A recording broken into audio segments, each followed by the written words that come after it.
This is CGTN, China Global Television Network.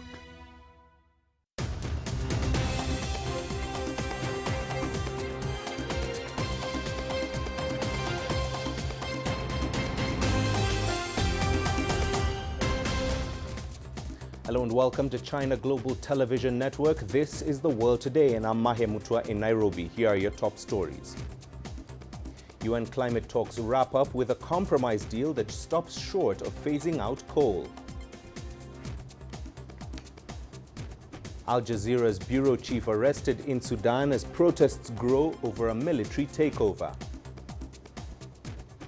And families await news after dozens are killed in clashes at a prison in Ecuador. We begin the top of the hour with the COP26 climate summit in Glasgow. Almost 2 weeks of negotiations have ended after delegates agreed on stepping up efforts in the fight against climate change. Expectations were high. A deal could be the next step in averting catastrophe, and the reaction is mixed. CGTN's Timothy Ulrich reports. I declare the third session of the Conference of the Parties, serving as the meeting of the parties, closed. Grueling, long hours of debate concluded Saturday in Scotland. Almost 200 delegates from around the world took part in discussions that sometimes went well into the night. The biggest concern, avoiding going over the tipping point. This is real progress in keeping 1.5 degrees within reach. Progress that we have made together. But the need for continual action and implementation to match ambition must continue throughout this decade. A last-minute move from India extended the debate into the evening. Their delegate raised issue with the agreement saying phase out coal. Instead, he said it should read phase down. That made it into the final text, but it was protested by some. This commitment on coal had been a bright spot in this package. It was one of the things we were hoping to carry out of here and back home with pride, and it hurts deeply to see that bright spot dim. We accept this change with the greatest reluctance. The mention of coal and another on fossil fuels were a success in their own right. The two had never been put on a COP agreement before. What's known as Article 6 of the Paris Agreement was put into motion. It will set rules for an international carbon trading system. The deal also called on wealthy nations to follow through on a past pledge. They had missed their deadline last year to provide $100 billion in funding for mitigation in the developing world. It also calls on the global north to at least double support for adaptation measures in poorer countries. Many nations had been hoping to see more assistance to be pledged. Developed countries need to help developing countries strengthen their capabilities to address climate change so that countries can work together to address the climate crisis. COP26 has been a failure. We need to phase out, not phase down. Critics say the summit was a letdown. An agreement on losses and damages due to climate change for developing nations was left out of the final deal, and that decision could prove to be fatal. It's a death sentence for the poorest people on the planet, and not only that, the polluters are saying, we don't care, we're not going to give you a penny. Countries strengthened pledges to cut emissions, but there's still an uphill battle. Energy Transitions Commissions reveals how much. It shows the current pledges will cut carbon emissions by 9 gigatons or 9 billion metric tons. The report says another 13 gigatons of carbon emissions need to be cut. Otherwise, we will fail by the end of the decade to meet the Paris Agreement goal to keep it under 1.5 degrees by the end of the century. Delegates departing the COP26 summit will have their work cut out for them. Another takes place next year in Egypt. Timothy Ulrich, CGTN. Australia says it's committed to achieving and even beating its original targets for carbon emissions reduction. In a joint statement issued a day after the conclusion of the COP26 summit, the country's foreign and energy ministers said it would do what's right for rural and regional communities. Australia has committed to reduce emissions by up to 28% by 2030 and achieve net zero emissions by 2050. COP26 has asked nations to update these targets Australia has been under pressure to do more as one of the world's top producers of coal and gas. It has said it will continue to export coal, whose emissions are worsening global warming. Well, still on climate change, and the situation is not looking good. Schools will be shut in the Indian capital New Delhi for a week as the city's pollution control body warned of severe levels of air pollution. On Saturday, levels of PM 2.5 particles topped 400 on the air quality index. That is 20 times the maximum daily limit recommended by the World Health Organization. The Delhi chief minister said starting Sunday, no construction activity would be allowed for 4 days. Government officers were asked to operate from home, and residents were also advised to limit outdoor activities and minimize their exposure. According to the Central Pollution Control Board, poor air quality would likely run until at least Thursday. Ravinda Bawa has more now from Delhi. Because of climate change, what we are seeing in Delhi, we've been facing pollution because of very many reasons here, even though the government has taken emergency steps like closing schools, stopping construction activities for next 4 days, also allowing all the government officials to work from home and not come to offices, because a recent report which was published, a study which was done for a month from October till 9th of November, found out that the main sources, the local sources of pollution in Delhi are vehicular pollution, which contributes the most. And that's why this step of asking the government officials to work from home, the private organizations have been advised to follow suit, but we'll have to see how much they do. But definitely vehicular pollution, construction activity, industrial activity, these are the main contributors in Delhi's pollution. Even though today the situation seems better than what it was yesterday, it's a top-notch less. We are in a very poor category now instead of severe, but even though certain parts of Delhi are beyond severe category, they are in hazardous category. So this is the situation, and now the government is preparing a report because the Supreme Court, while listening to a petition on Saturday, asked the Delhi government why there should not be a lockdown. So is lockdown a solution to deal with the present weather conditions as well as the pollution levels? Is some questions which experts are asking. They are saying it's not fair on many others whose livelihoods depend on daily wage. Media network Al Jazeera has reported Sudanese security forces arrested its Khartoum bureau chief El Musalmi El Kabashi. Protests continue across the country. Witnesses and medics say 5 protesters were killed on Saturday as tens of thousands of people demonstrated against the military in the capital Khartoum and other cities.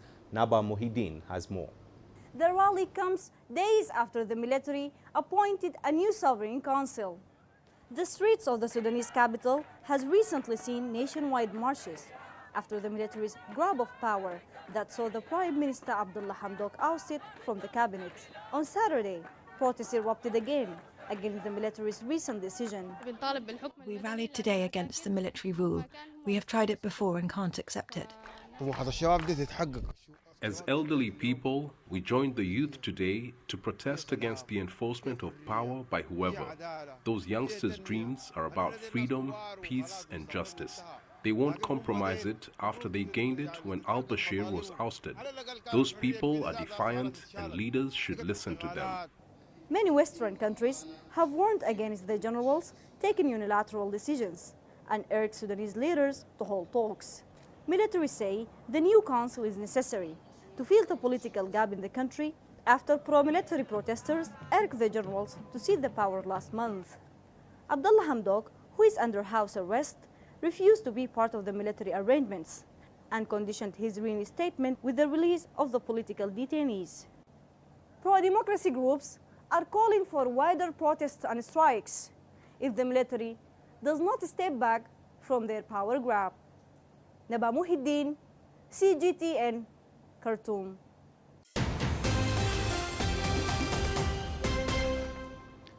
"68 prisoners have been killed and dozens wounded in overnight violence at a prison in Ecuador. The clashes ran from Friday night into early Saturday in the southern city of Guayaquil. The police described the riot as a power struggle between drug trafficking gangs. An earlier outburst of violence at the same prison in September left more than 100 inmates dead. Families of the prisoners are waiting anxiously for word of their loved ones. I'm hoping that my son is one of the injured, but we don't know anything because there is no official list from the authorities, only a list that has been leaked. But we don't know anything. Nothing is known. What the prisoners are saying from inside is that no police or military are in control, and they are letting them kill each other in cold blood. The New York Times reports that the U.S. military covered up an airstrike in Syria that killed dozens of women and children. The revelations published Saturday detailed a 2019 drone strike in a dirt field next to a town called Baghouz. The fight against the Islamic State was nearing its end. The report said that the 500-pound bomb and the 2,000-pound bomb dropped on the crowd was called in by a shadowy unit called Task Force 9. It added that military officials were aware that following the attack, they had killed up to 64 women and children.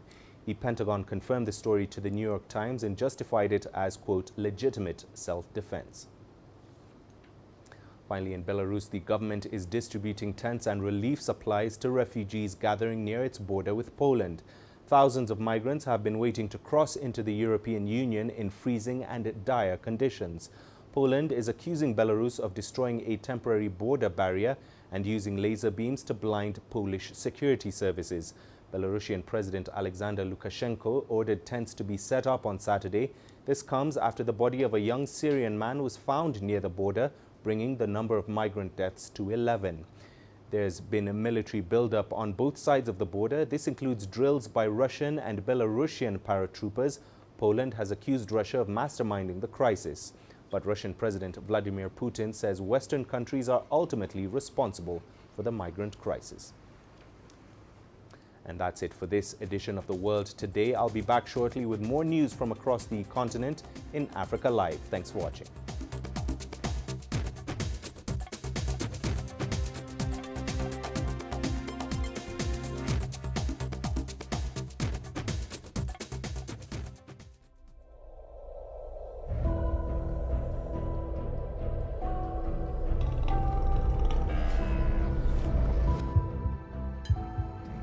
Taken me completely out of my depth, but at the same time it's exciting. It's new, it's different, it's a challenge. It's really exciting.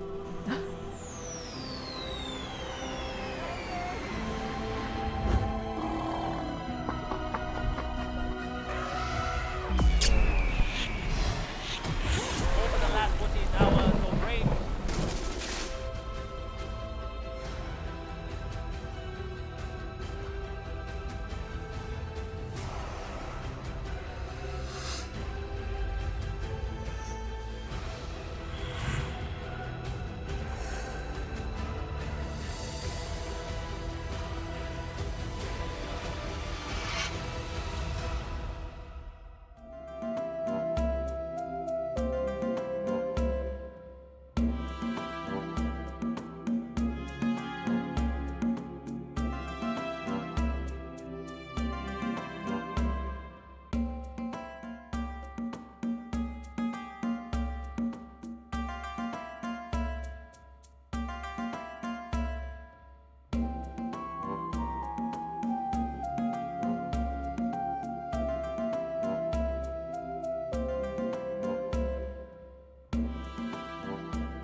This is CGTN, China Global Television Network.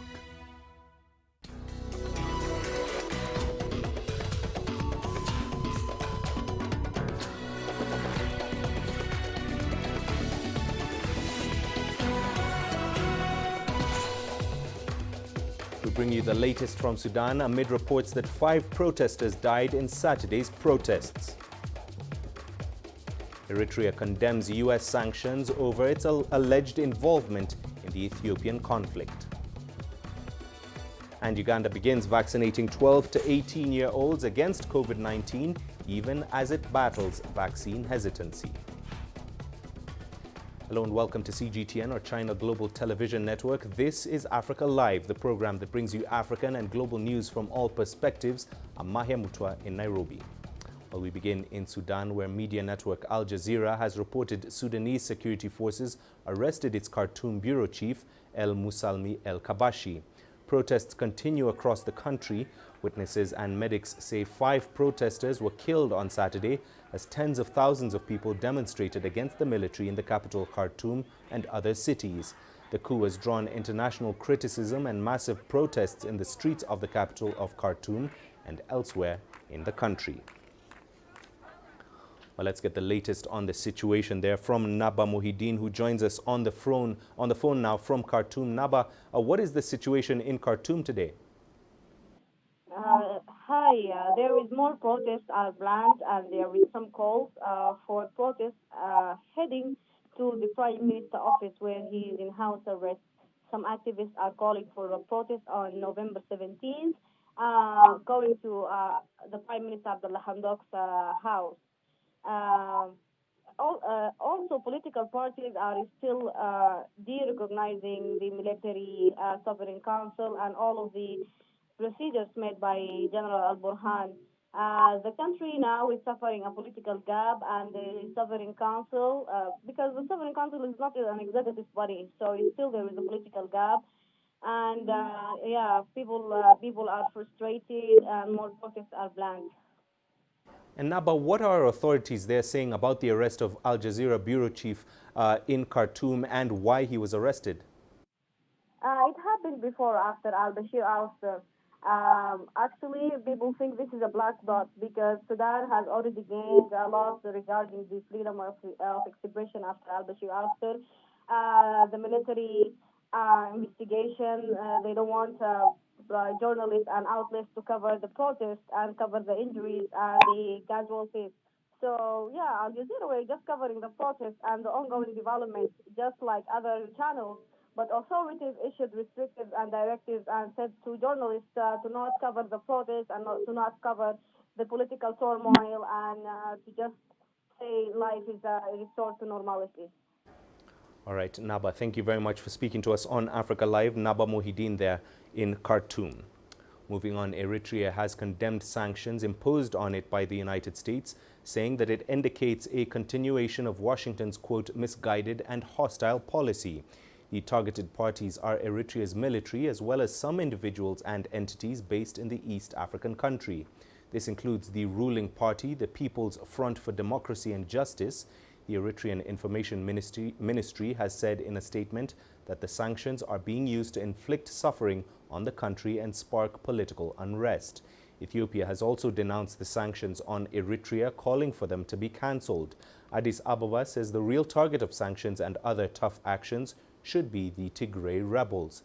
Washington has warned that it is prepared to take action on other parties playing a role in the conflict. Early in the unrest in Tigray, Eritrea sent in troops to aid its Ethiopian ally, Prime Minister Abiy Ahmed. A Nigerian Army General and 3 soldiers have been killed in an attack by Islamic State West Africa province militants, according to the army. The troops encountered ISWAP fighters in Borno State's Askira Uba local government area. An army spokesperson said several militants were killed. Military sources and residents said the ISWAP fighters attacked Askira town on Saturday morning with at least 12 gun trucks. The militants burnt houses, shops and a school, forcing some residents to flee. The northeastern Borno state is at the center of a 12-year-long insurgency. Although military operations are ongoing, the violence there continues. In Sierra Leone, the death toll from a fuel tanker explosion has risen to 144. This is from a previous estimate of 115. The incident occurred just over a week ago in the capital, Freetown. The National Disaster Management Agency reported that a truck and a fuel tanker collided as the tanker was heading to a filling station.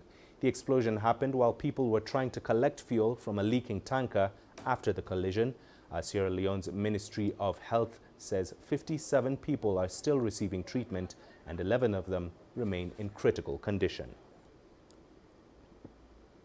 UN climate talks ended on Saturday after 2 weeks of deliberations among nearly 200 delegations in Scotland. The takeaways are a deal targeting fossil fuels that have for the first time been included in a COP agreement.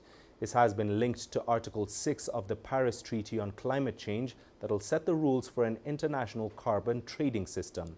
The aim remains to keep global temperatures from rising above 1.5 degrees, failure of which scientists say could cause irreversible damage. Vulnerable countries, however, remain concerned about promised climate financing from rich nations. The deal offered a promise to double adaptation finance by 2025. India successfully pushed for a change to the clause of phasing out use of coal to phasing down in a last-minute move.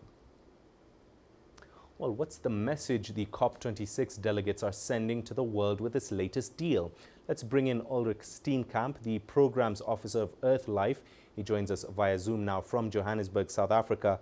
Ulrich, thank you for joining us. The coal deal was watered down from phasing out to phasing down at the last minute. What does this mean for the battle against climate change and for African countries who are still dependent on coal? Well, what it does mean is that we will not be seeing an end of coal anytime soon, and there's zero commitment for them to actually go out and end our dependency on coal. Us as developing nations, we do need energy, and coal is a good way of doing so, but there are other means and more environmentally friendly means for African countries to develop. And what would be best is if we can actually develop in a way that is more just and fair and not repeat the mistakes of what the developed world has done, which has led to this escalation in climate change. And Ulrich, the climate talks ended on Saturday, as we heard earlier, so we can probably look at the big picture now. What are the biggest wins and losses for the African continent as the summit now closes? Well, for starters, the biggest losses is that there is still a dependence on coal, and that coal and lots of other fossil fuels remain to be on the trajectory of most of the countries. So we will still continue to pollute, although they're now scaling down with what they've now termed as phasing down. But we need them to phase out because Africa, especially sub-Saharan Africa, heats up twice as much as what the global average temperatures are. And we already have water and food crisis issues all over the continent. So we need more stricter measures. That is one of the better things that's been happening. But a good thing that has come out of this is the increased funding for adaptation and not so much for mitigation projects, but there is some funding for sub-Saharan Africa and Africa as a whole, basically to develop in a more just and fair way, and also to have a just transition from dependencies on fossil fuels to renewable energies and other less low carbon intensive projects. All right, Ulrich, thank you very much for speaking to us on Africa Live. Ulrich Steenkamp, the Programs Officer at Earth Life, joining us live there from Johannesburg. Well, it's time for us to take a short break. Here's what's coming up on the program. Uganda begins vaccinating 12 to 18-year-olds against COVID-19, even as the nation battles vaccine hesitancy.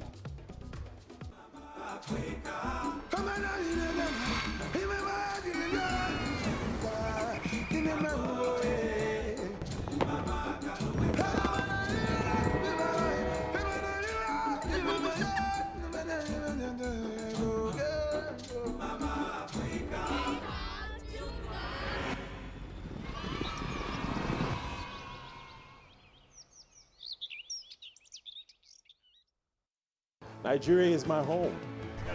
160 million vibrant, ambitious individuals constantly seeking the perfect self-expression. It is these people who inspired me to be that person that is seen, to be a voice that is heard, and ultimately to be the anchor that I am. I have to tap in, tune in, and turn on the very best qualities within me to deliver the news. I'm Richard Nta, an anchor for CGTN.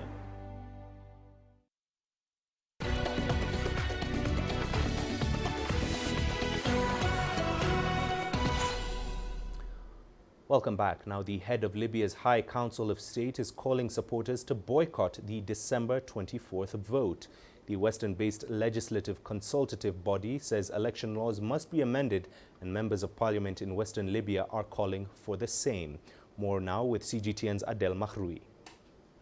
While world leaders at a recent Paris conference insisted that Libya should begin its democratic elections on December 24, the Western-based High Council of State holds tight to its ultimatum. After meeting with Western politicians, the HCS called for immediate amendments to election laws, which the rival Eastern Parliament unilaterally issued. If their demands are not met, Western politicians say they will boycott the vote. We all agree that the elections should be postponed until new legislations are issued and we hold parliamentary elections prior to the presidential election. Currently, there is no agreement between us over the current election laws.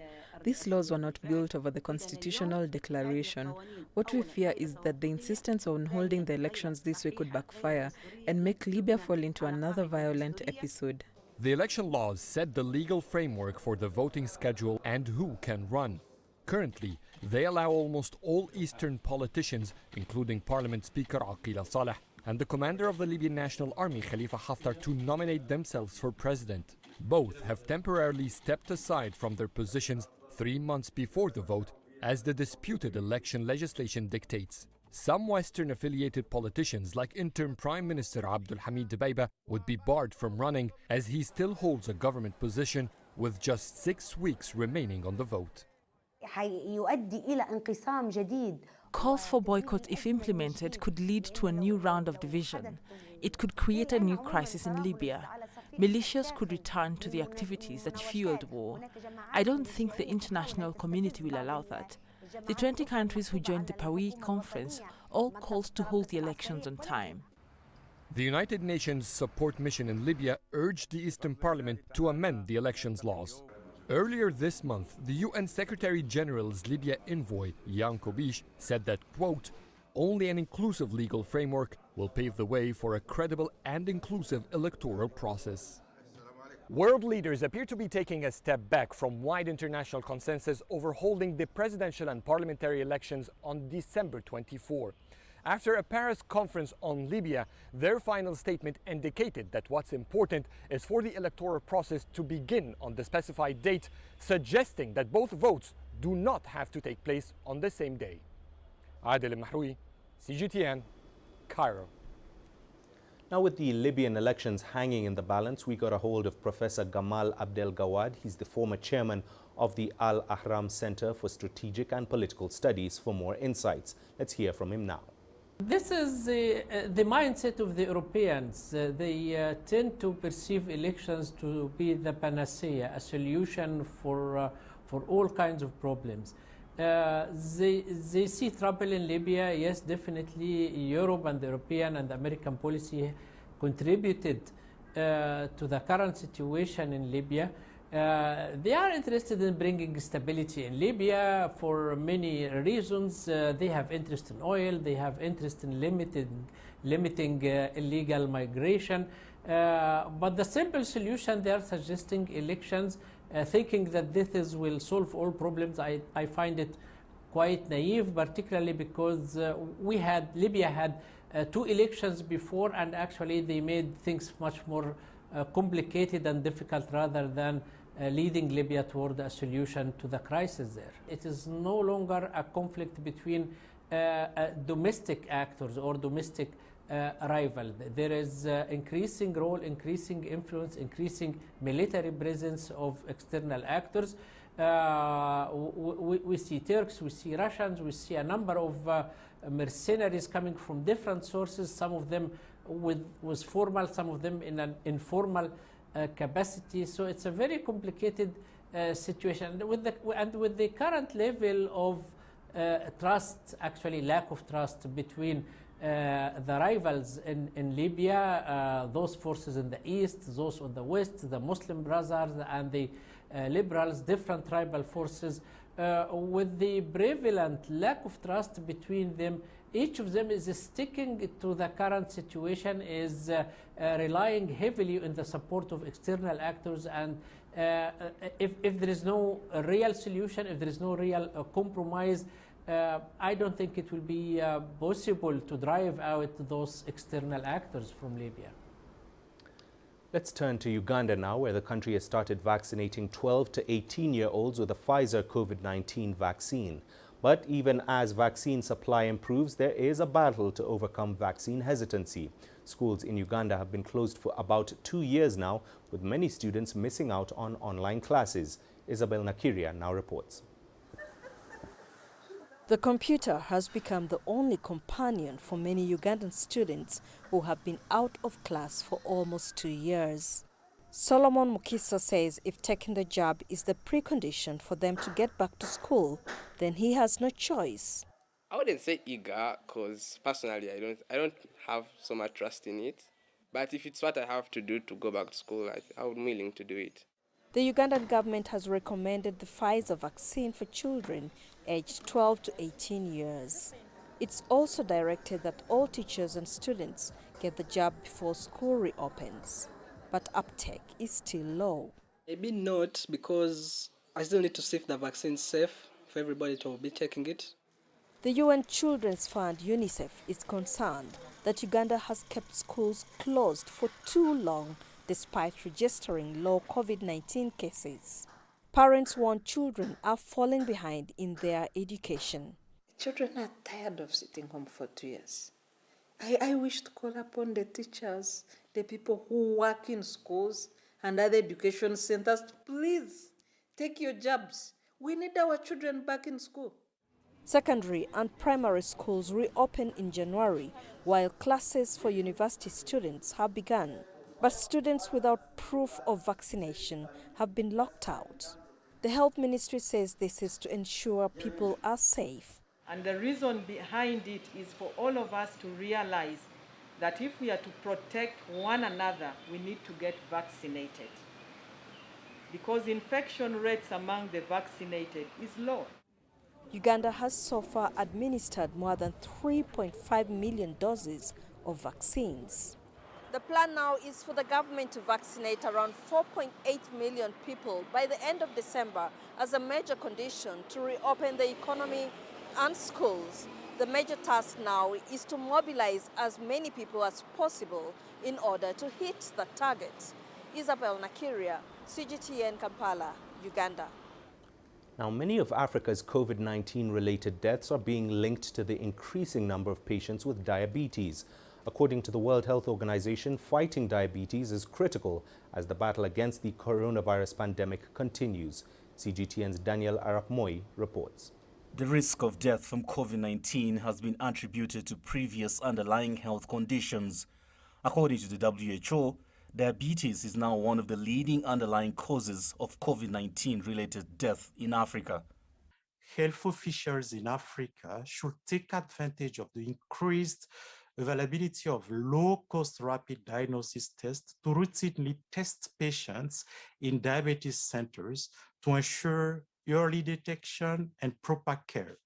The World Health Body says diabetes impairs the ability to produce insulin. Insulin is a substance that helps in countering a rise in blood sugar. People living with diabetes may not know they have the condition until serious complications develop. Current figures from the International Diabetes Federation indicate that 22 million people in Africa are living with diabetes. This figure is expected to rise to 55 million by 2040, an increase of 134%. Experts say Africans should take diabetes tests now to ensure early detection. But Africa's access to diabetes care continues to be disrupted by the COVID-19 pandemic. Lockdowns to limit the spread of COVID-19, for example, have hindered access to health care and proper disease management services. Daniel Arab Moi, CGTN, Nairobi, Kenya. The United Nations World Food Programme warns that it may be forced to cut food rations to women, men and children in northern Nigeria this month. It says urgent funding is required to continue life-saving operations in crisis-ridden states like Borno, Yobe and Adamawa states. Humanitarian agencies in Nigeria are calling for the government to do more in providing relief for the victims and ending the country's insurgency. Our correspondent Phil Ihaza reports now from Abuja. Food and relief items shared to members of this internally displaced camps for victims of insurgency in Abuja. We're very happy about the food and other items delivered to us today, and we pray for peace to reign in Nigeria so we can return to our homes. But the United Nations World Food Programme, which spearheads the distribution of food and relief items in Nigeria, says it requires at least $55 million to keep going. It says more than 500,000 people in the northeast will be directly affected by reduced rations, while about 4.4 million already do not know where their next meal will come from. The pandemic, inflation, insecurity, and limited food supply are affecting food distribution in the region, according to the UN. About 2 years ago, we started a livelihoods program where we try to, move the IDPs from dependent to becoming self-reliant. But the insecurity came back, so we couldn't do much. We had to go back to, spoon feeding the people. It's never sustainable. It's very expensive. It's unsustainable, just to say the least. So, first is to tackle the insecurity. It is chief amongst every other thing. Also, experts want the government to help build more capacity for local humanitarian agencies so they can support the task of catering for victims of insurgency. And that's why people like us have consistently and constantly advocated that as it is today, that the national NGOs should be vested with that responsibility because, one, we are on ground and we are Nigerians. We understand the terrain better. Our overhead cost is far, far, far minimal. Just last month, the government called on all civil society groups and non-governmental organizations across the country to collaborate more in building strong partnerships and capacity for effective response to vulnerable people. It won't be the first time such a clarion call is made, but it's crucial this time because millions of victims of insurgency risk hunger and starvation. Phil Ihaza, CGTN, Abuja. Still in Nigeria, we take a look at how a young Nigerian speed painter is using artwork to motivate citizens and promote peace in the country. Our correspondent Tesem Akende reports. Speed painter Emmanuel Gilbert thrills his audience using a variety of colors. He says his kind of painting is inspired by daily experiences of the people around him. I've painted at an event where a depressed person was elevated. She chatted me on Facebook. That was the platform she could get to reach to me. She chatted me up and told me of her experience, how it helped her, and she was elated from her state of mind.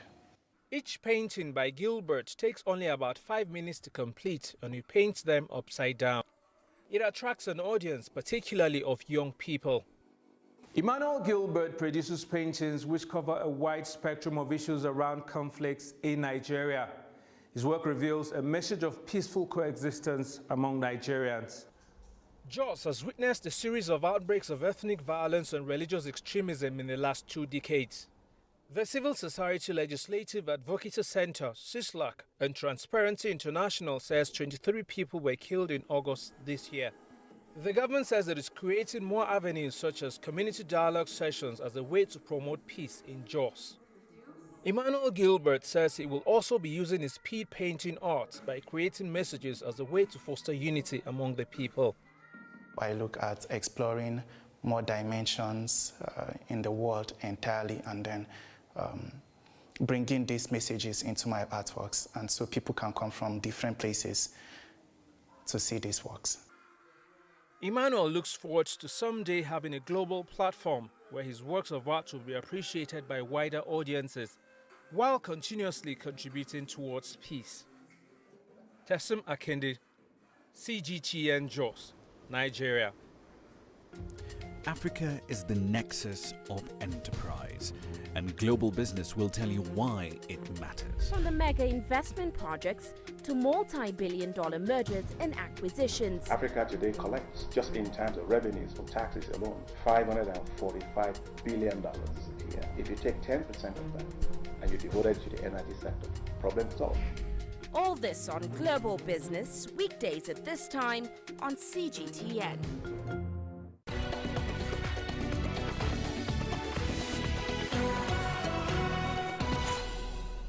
Well, let's jump straight into the business here on Africa Live, and we begin in South Africa, where President Cyril Ramaphosa has announced that the country has secured an $8.5 billion international climate finance deal to accelerate the country's transition away from coal to renewable energy sources.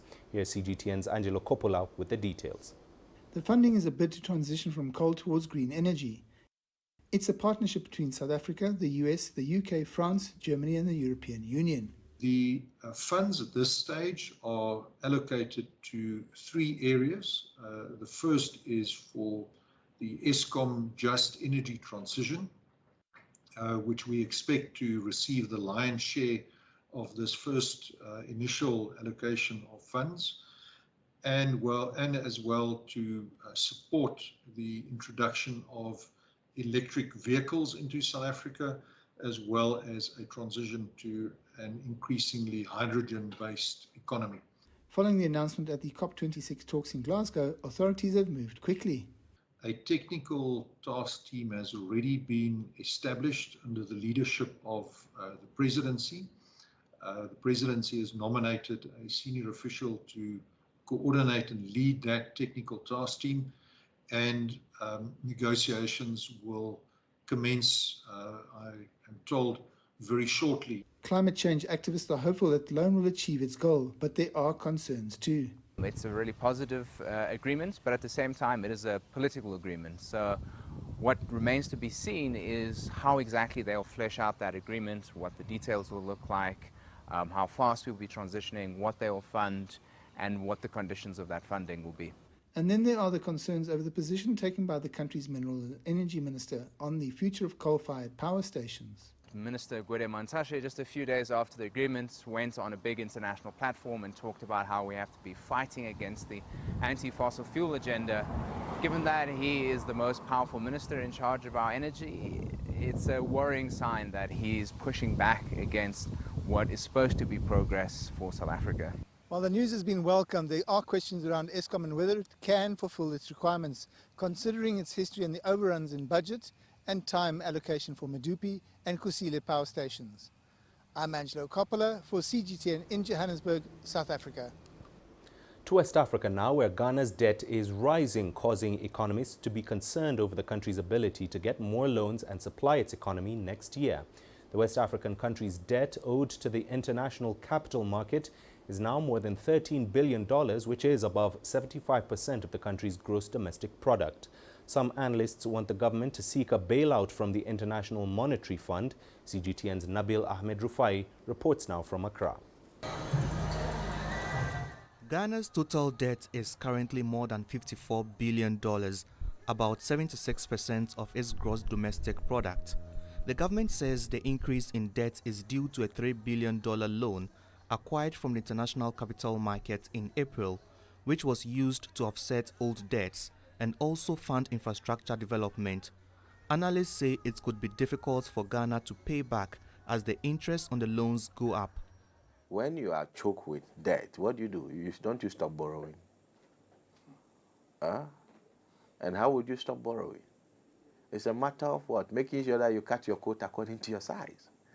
Making sure that you limit unnecessary expenditure.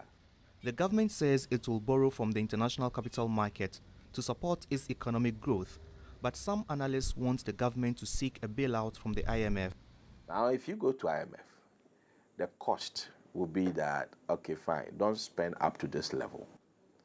Don't employ up to this level.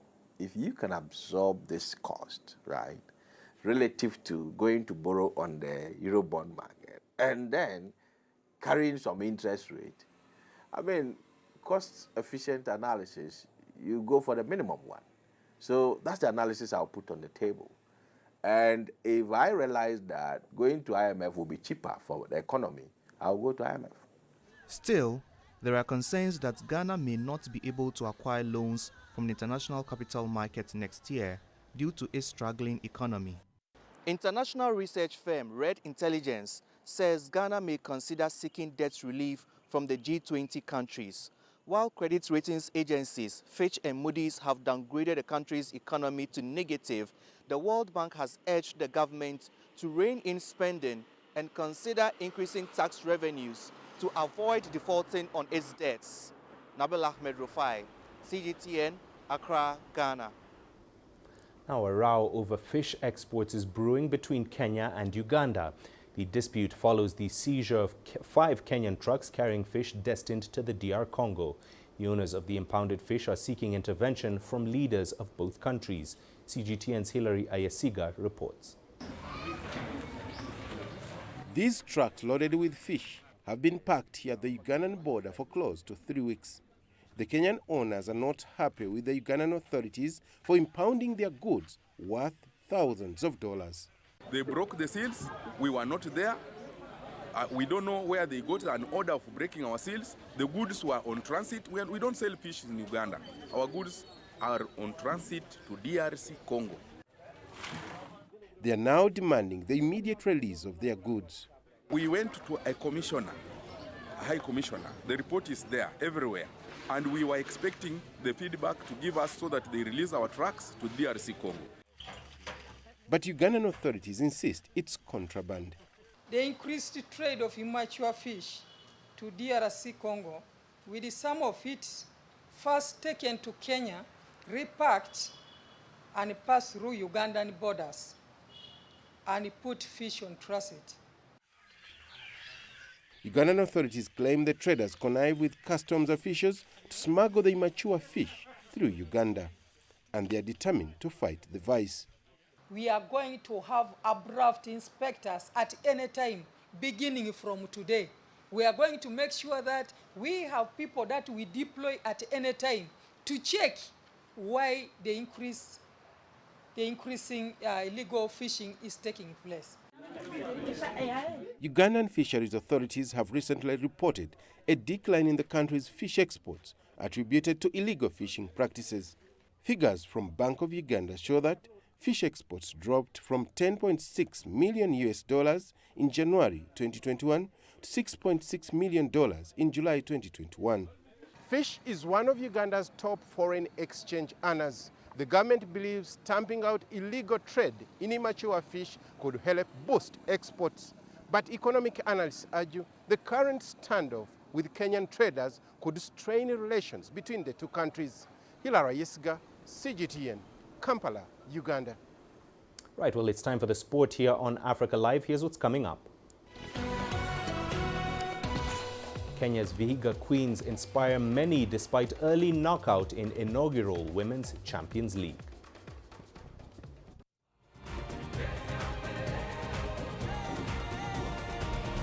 Africa Live. Find your voice.